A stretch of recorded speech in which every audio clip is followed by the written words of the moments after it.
همه شما را منفرد یک بار دیگر بخشیده به این ارتش ملی جمهوری تاجیکستان تبریک میگم.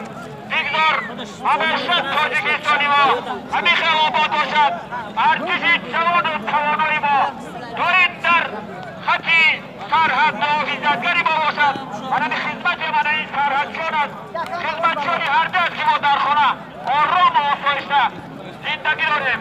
شکرانه همین دولت کنید، شکرانه تیزی آبادی کنید، شکرانه خاک و آب تاجیکستان کنید، شکرانه سروری دولت محترم امام علی رحمان کنید. همه کس اخشمده دیوانه عزیز در دوره وطنی جاناجان عزیزمان یک چند مصرع خودم شعر ایجاد کردم. اگر اجازت باشد برای شما قرائت کنم.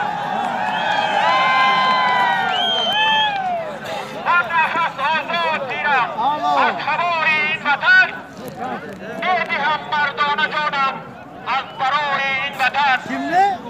من مقدس بشمارم آب و خاکش دایما، دست بردارم در وفای این وطن. چون همیشه قامتش بالاست، چون بام جهان تا ابد باد و پرشان در هوای این وطن.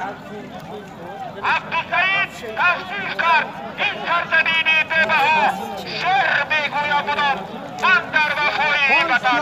شعر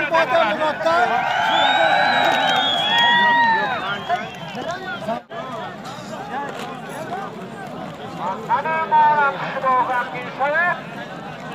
من با شما زیده هستم مهمانان عزیز. هر کی ما را یاد کرد ازید بر او را یاد باد. هر کی ما را خار کرد از عمر برخوردار باد.